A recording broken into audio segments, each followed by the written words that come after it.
Welcome to Cosmic Dread.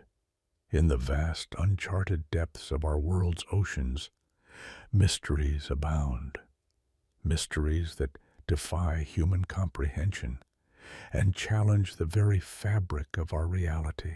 Tonight, we delve into a tale inspired by the haunting works of H.P. Lovecraft, where the sea's abyssal darkness conceals entities beyond our wildest nightmares. Join us as we journey into this maritime nightmare, exploring the thin veil between reality and the unfathomable horrors lurking beneath the waves. Prepare yourself for a voyage into the unknown. Here on Cosmic Dread, I am writing this under an appreciable mental strain, since by tonight I shall be no more, penniless, and at the end of my supply of the drug which alone makes life endurable. I can bear the torture no longer, and shall cast myself from this garret window into the squalid street below. Do not think from my slavery to morphine that I am a weakling or a degenerate. When you have read these hastily scrawled pages, you may guess, though never fully realize, why it is that I must have forgetfulness or death. It was in one of the most open and least frequented parts of the broad Pacific that the packet of which I was supercargo fell a victim to the German sea raider. The Great War was then at its very beginning, and the ocean forces of the Hun had not completely sunk to their later degradation, so that our vessel was made a legitimate prize, whilst we of her crew were treated with all the fairness and consideration due us as naval prisoners. So liberal indeed was the discipline of our captors that 5 days after we were taken, I managed to escape alone in a small boat with water and provisions for a good length of time. When I finally found myself adrift and free, I had but little idea of my surroundings. Never a competent navigator, I could only guess vaguely by the sun and stars that I was somewhat south of the equator. Of the longitude I knew nothing, and no island or coastline was in sight. The weather kept fair, and for uncounted days I drifted aimlessly beneath the scorching sun, waiting either for some passing ship or to be cast on the shores of some habitable land. But neither ship nor land appeared, and I began to despair in my solitude upon the heaving vastnesses of unbroken blue. The change happened whilst I slept. Its details I shall never know, for my slumber, though troubled and dream-infested, was continuous. When at last I awaked, it was to discover myself half-sucked into a slimy expanse of hellish black mire, which extended about me in monotonous undulations as far as I could see, and in which my boat lay grounded some distance away. Though one might well imagine that my first sensation would be of wonder at so prodigious and unexpected a transformation of scenery, I was in reality more horrified than astonished, for there was in the air and in the rotting soil a sinister quality which chilled me to the very core. The region was putrid, with the carcasses of decaying fish, and of other less describable things, which I saw protruding from the nasty mud of the unending plain. Perhaps I should not hope to convey in mere words the unutterable hideousness that can dwell in absolute silence and barren immensity. There was nothing within hearing, and nothing in sight save a vast reach of black slime. Yet the very completeness of the stillness and the homogeneity of the landscape oppressed me with a nauseating fear. The sun was blazing down from a sky which seemed to me almost black in its cloudless cruelty, as though reflecting the inky marsh beneath my feet. As I crawled into the stranded boat, I realized that only one theory could explain my position. Through some unprecedented volcanic upheaval, a portion of the ocean floor must have been thrown to the surface, exposing regions which for innumerable millions of years had lain hidden under unfathomable watery depths. So great was the extent of the new land which had risen beneath me that I could not detect the faintest noise of the surging ocean, strain my ears as I might. Nor were there any sea fowl to prey upon the dead things. For several hours I sat thinking or brooding in the boat, which lay upon its side, and afforded a slight shade as the sun moved across the heavens. As the day progressed, the ground lost some of its stickiness, and seemed likely to dry sufficiently for traveling purposes in a short time.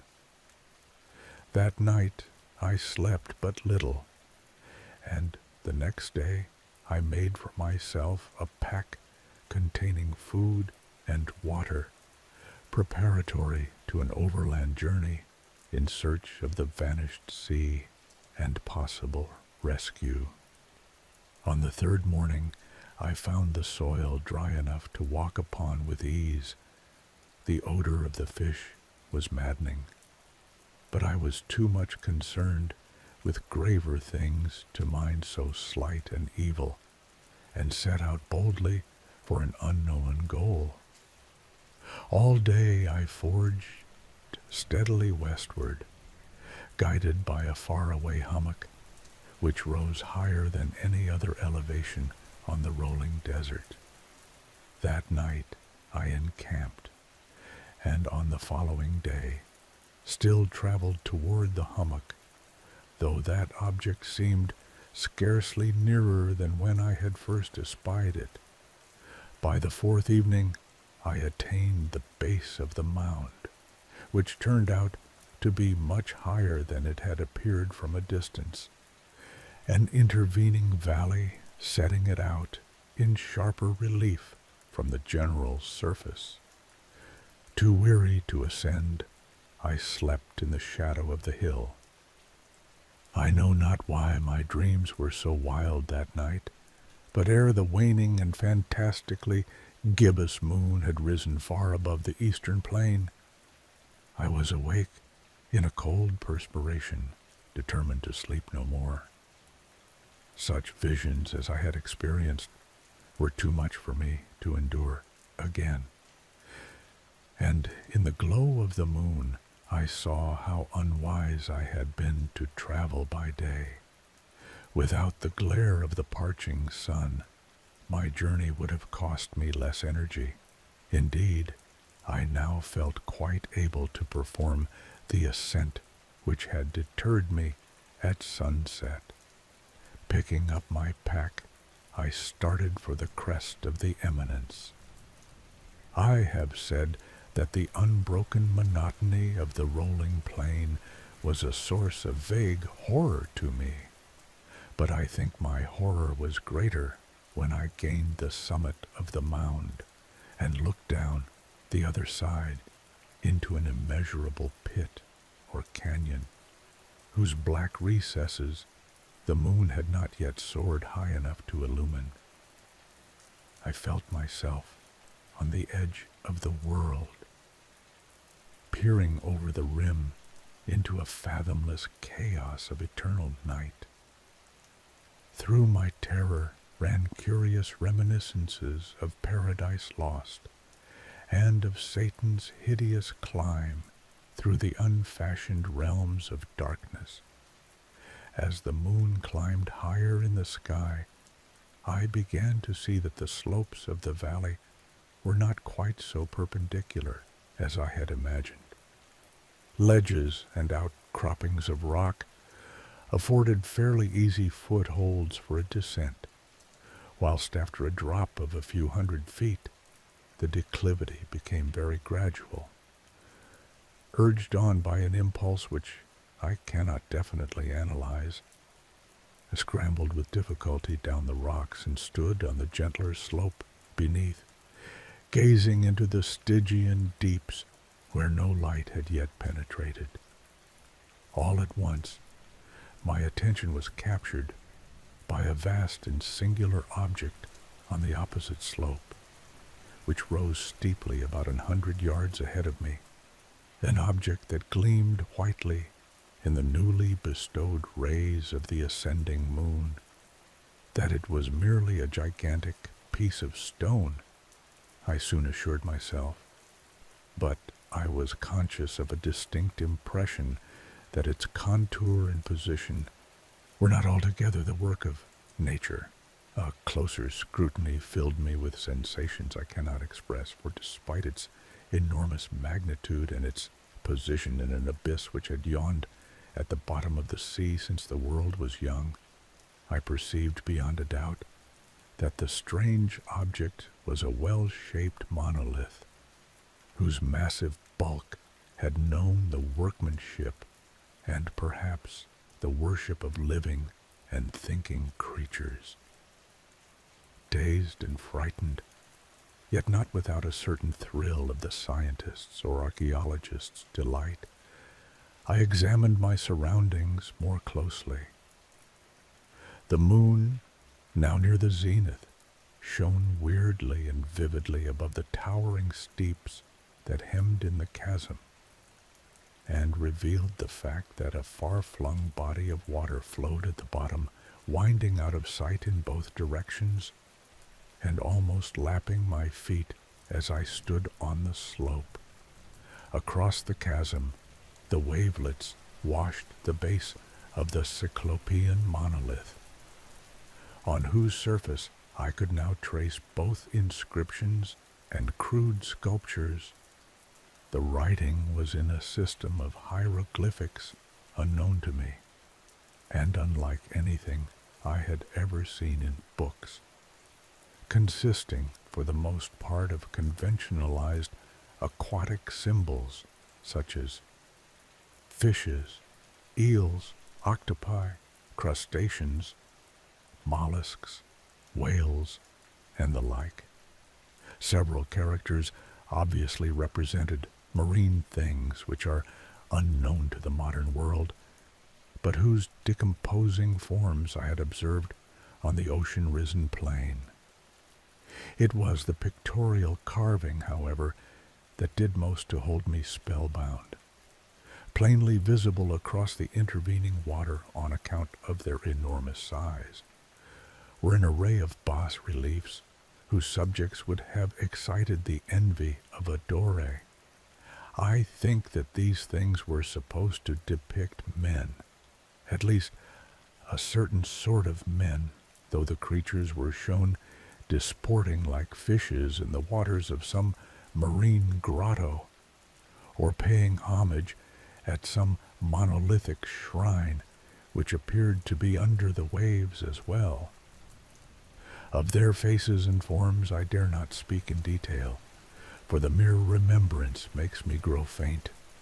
Grotesque beyond the imagination of a Poe or a Bulwer, they were damnably human in general outline, despite webbed hands and feet, shockingly wide, and flabby lips, glassy, bulging eyes, and other features less pleasant to recall.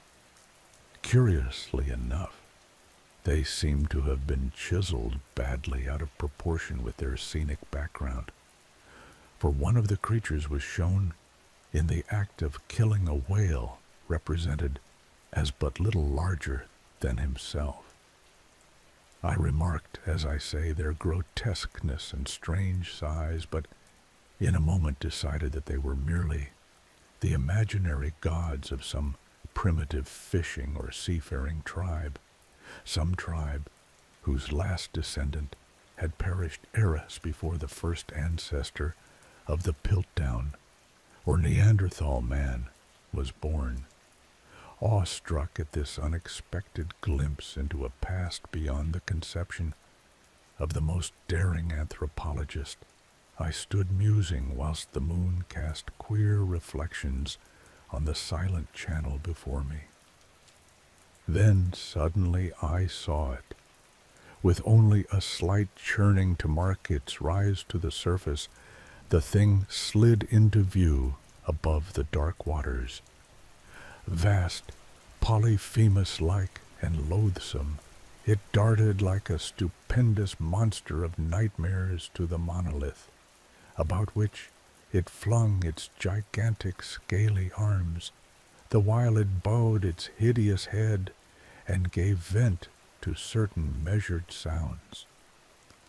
I think I went mad then. Of my frantic ascent of the slope and cliff, and of my delirious journey back to the stranded boat, I remember little. I believe I sang a great deal, and laughed oddly when I was unable to sing. I have indistinct recollections of a great storm some time after I reached the boat. At any rate, I know that I heard peals of thunder and other tones which nature utters only in her wildest moods. When I came out of the shadows, I was in a San Francisco hospital, brought thither by the captain of the American ship, which had picked up my boat in mid-ocean.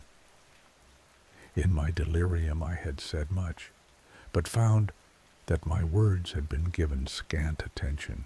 Of any land upheaval in the Pacific, my rescuers knew nothing, nor did I deem it necessary to insist upon a thing which I knew they could not believe.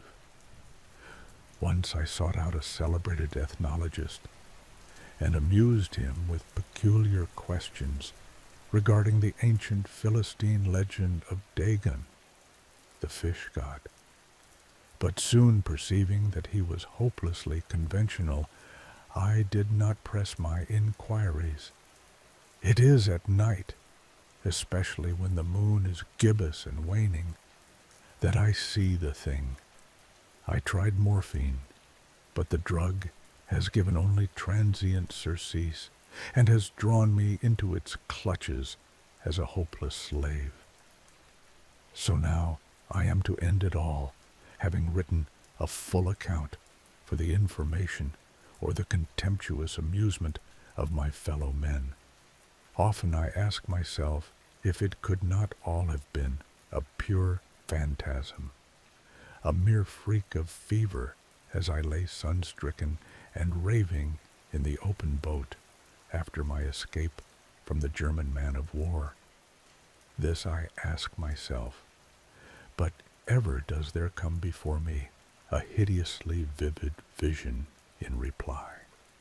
I cannot think of the deep sea without shuddering at the nameless things that may at this very moment be crawling and floundering on its slimy bed, worshipping their ancient stone idols and carving their own detestable likenesses on submarine obelisks of a water-soaked granite. I dream of a day when they may rise above the billows, to drag down in their reeking talons the remnants of puny, war-exhausted mankind.